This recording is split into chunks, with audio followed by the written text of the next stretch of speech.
Hey, my Legion, how y'all doing today? I'm doing a special movie review collab with my friend Steph, otherwise known as Damian Rainwater, otherwise known as They Said Rock and Roll, her other channel. However, her active channel now is Leather and Jade, and one with her wonderful family when they moved down to Las Vegas with Aurora and Jeff. And she's a very nice person. I've been friends with her since towards the end of it's around December of 2013. Cause I remember seeing her on her channel. They Said Rock and Roll, her video of Christmas in Memphis, and they went down to Graceland. Elvis's place for around Christmas time, or it was Christmas in Graceland, I think it was called. And then she did a Meatloaf video, and Meatloaf is one of my favorite things. So of course I was sold after that. I love the channel, and she was very, very nice. I mean, she still is. I talk to her sometimes. Very nice, and her family, and they're awesome. So definitely put the link in the description. Definitely check her channel out. And she gave me a shout out on a beauty tag not too long on my channel, and I was very flattered. I want to thank you very much. But definitely check out her channel and subscribe. And we're doing like a movie review collab. And she likes bad movies too, so I didn't know if she ever heard of the Star Wars Holiday Special, so I recommended that. And it's on YouTube, so it's free. I don't want to do anything that's recommend an item that's super, super expensive or something like that, for a collab and stuff like that. You got to keep it somewhat fair. Don't make it so highly outrageous, Anyways, when Star Wars came out, well, Lucas was shopping the idea of Star Wars around. And I mentioned this before. And he called it a Western in space. And he went to all these different movie companies, even though he was after the incredible success of American Graffiti a few years after that. No studio wanted to touch it. They didn't think a Western outer space would work. And then Sean Connery did that with Outlander, which was High Noon in Space, which was really good too. That was awesome, but completely different movie. That was R-rated. This is PG. He went 20th Century Fox, and they weren't interested. But he said, "Well, why don't we do a poker thing? If I win, I get to do the movie." I can't remember the whole story, but I remember that. But the story is legend. And he said he ended up winning the poker game. So Star Wars was in production, and it became a massive hit in the summertime. I remember so many kids were telling me about Star Wars, and Kenner launched the lineup of toys afterwards. There's such buzz about that, and then after the success, there were so many different things on TV, variety shows and stuff, that eventually television came calling and wanted to do a Christmas special based around Star Wars. And the weird thing about Star Wars was when it came out, and I just say Star Wars, but now, of course, it's Star Wars 4 A New Hope, or Star Wars A New Hope Part 4. But it's still the original Star Wars, in my opinion. And what happened was, I didn't see it right away. All the kids were talking about it. I didn't see it till like 81 maybe, when Butch Cassidy and Butch and Sundance, the early years came out. It got a re-release, and it was played right before that at the drive-in. So I went to see that, and I really enjoyed it. But when television came calling to do the Christmas special, this was the very first Star Wars thing I saw. I did see the original broadcast on Friday night on CBS. I believe it was CBS. And it starts out, I mean, this really is, I can pretty much tell the whole thing. There's really not any real spoilers in it, because the movie doesn't really go anywhere or do anything really. It starts out with clips from the original film, and there's most of the main cast are there: C-3PO, R2-D2, Chewbacca, Han Solo, Luke Skywalker, Carrie Fisher, Darth Vader, sort of. And it's a variety. It's like a variety show movie. It's really very strange. It starts out with scenes from the movie. Whenever they have like a big giant effect, they have scenes from the movie. And apparently, this was the most expensive variety special ever filmed for television at this time. The budget was over $1 million. It sure don't look it, believe me. It don't look it at all. It kind of looked like a Sid and Marty Krofft episode stretched to like 96 minutes. But I like Sid and Marty Krofft, but they had like little 25-minute, half-hour, 25-minute shows, and they had a real story in this. This one has incredibly long, stretched-out sequences to the point of tedium in it.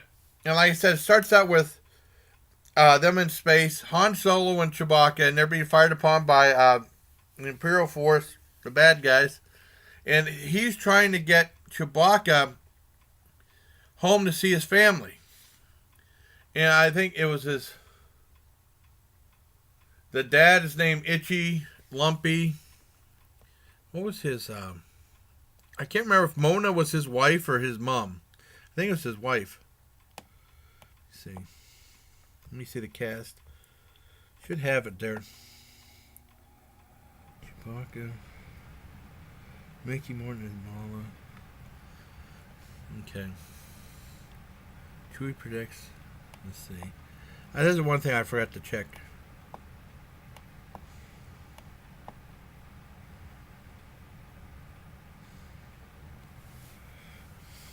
Yeah, they're on. They're on their way. It don't really matter. And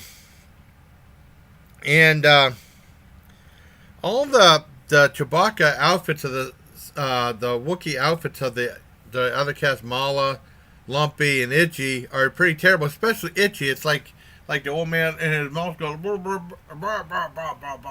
like that. Very strange. And like I said, it starts out good enough with Han Solo and Chewbacca going there, and then they have the credits, and then all of a sudden you see the family, and it's like 10 minutes of Wookiee exchange, no dialogue or anything like that. And by that time, my dad's like, "This is stupid. If Star Wars is anything like this, I don't want to see it." Because we were excited to see Star Wars, and then eventually we saw it a few years later. But as a kid, I think I liked it because knowing that I think I enjoyed it as a kid, but boy, seeing it now, it's like really bad. That 10 minutes of that family is drawn out. It's very tedious. And then thankfully they have some human characters. Art Carney's in there, and they have one of the bad guys from the Imperial officers. Art Carney is brilliant. He plays a traitor on a planet that works with Chewbacca. He's part of the rebellion. But, Art Carney, I'm a big Art Carney fan. Art Carney is good at anything. Even if it's a real stinker, he can be very good at it. Just like Kurt Russell in, like, Captain Ron, which I didn't like. But he was very good in it. Art Carney was fantastic in it. And then they have a scene with him, and then there's probably one of the worst scenes in it. Harvey Korman's in it. Harvey Korman's terrible. He does 3 comedic roles.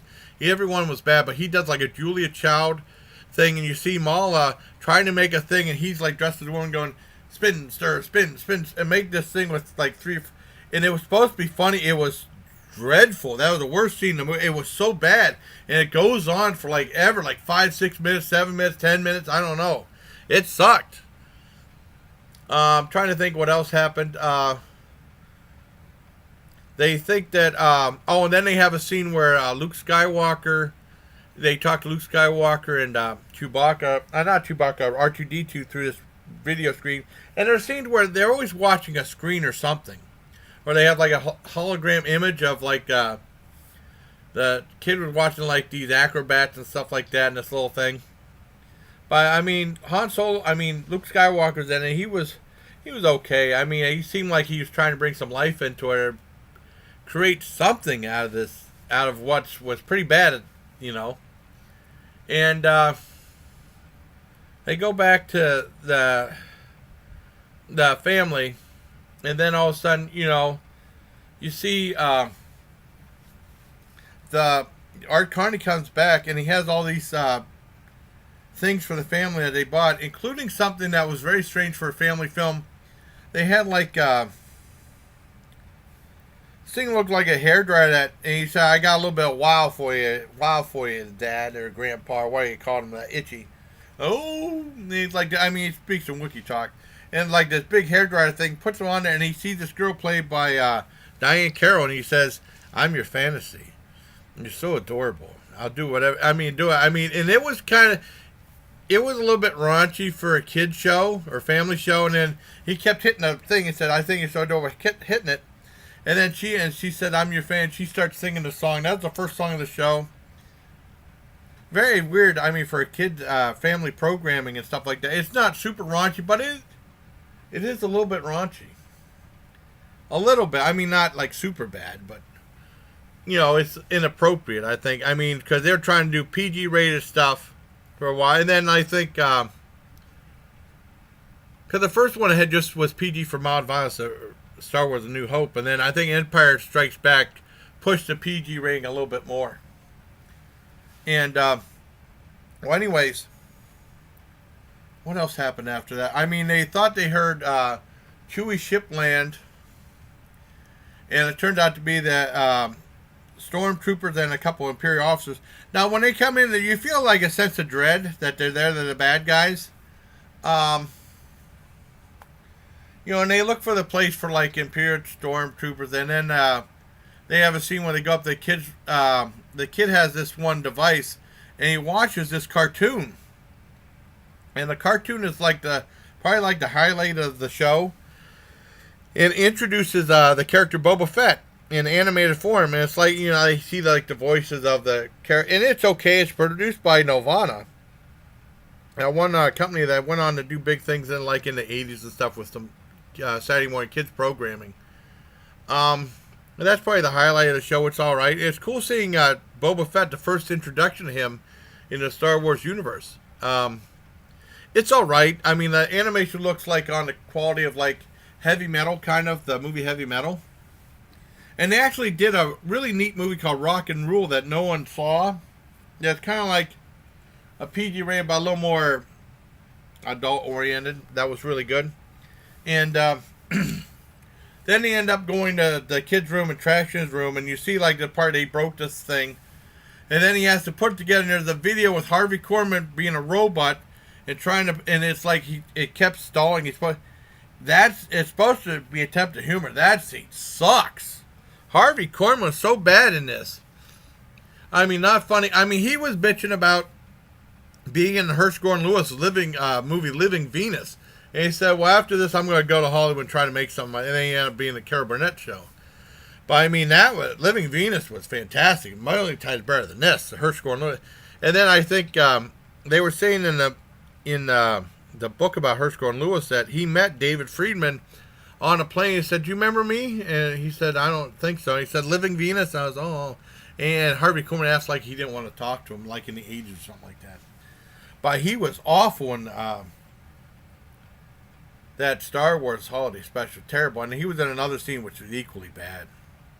Well, anyways, they go do that, and then there's a scene where for whatever reason, as mandatory viewing for the Imperial Force of Life on the planet of Tatooine, and they will go back to that one club, and you see B. Arthur as a bartender. I think she's okay. I don't have anything against B. Arthur, but I mean, then Harvey Korman comes in and tries to make a make on her, and then he drinks. He has like a hole in his head. He pours the drinks in there. It's supposed to be funny, painfully awful. And then it's like they said it's martial law, and then B. Arthur goes into a song and dance thing, and it's like it stretches out to 15 minutes. It's terrible. It's really bad. And then it starts to wrap up with a bunch of stuff happening, and then Princess Leia ends up singing a song, which was okay. I think she gives a good speech at the end, singing.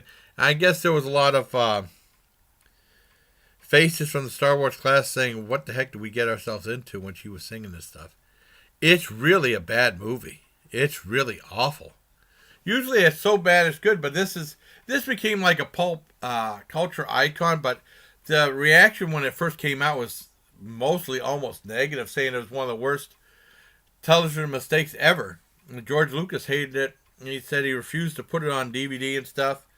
But the one character that played Itchy said that he was sent dailies to approve it every day. That's what I was told, and I believe that, though. But it was terrible. I mean, aside from, I'm not giving away the ending. I mean, I'm glad I saw it again. I remember seeing it as a kid. As a kid, I loved it. But boy, seeing it now, no. After all this time, I think it aired in '78. No, it was really bad. Because of Art Carney and the anime sequence with Boba Fett, I give it a 3 out of 10. But those scenes with Chewbacca's, the 3 Chewbacca's by themselves, or the 3 Wookiees by themselves. Oh, and the food that she made, where they call them Wookiee Ookies. Oh, really bad. And that cooking scene with her and Harvey Korman, anything with Harvey Korman in it, I like Harvey Korman, but he was awful in it. And the scene with them talking were so painful. It was really bad, but because of Carrie Fisher singing. Oh, and the Darth Vader part that they had on there just was like scenes from the movie with James Earl Jones just dubbing dialogue. Dubbing dialogue to fit in with the movie. But, I mean, it's really a bad movie. I give it a 3 out of 10, and it's only because of the cast being in it, Carrie Fisher singing, the cartoon that had Boba Fett in it, and also Art Carney, because Art Carney was very good in it. But I wanted to thank my friend, Leather and Jade, Steph, Damian Rainwater, for being kind enough to do this movie review with me. I hope you all enjoyed it. Definitely check out her channel and watch her review of this, and subscribe to her channel. Until next time, bye, please. Take care, my legion. Now I gotta close the door. The door keeps blowing open. Dang wind.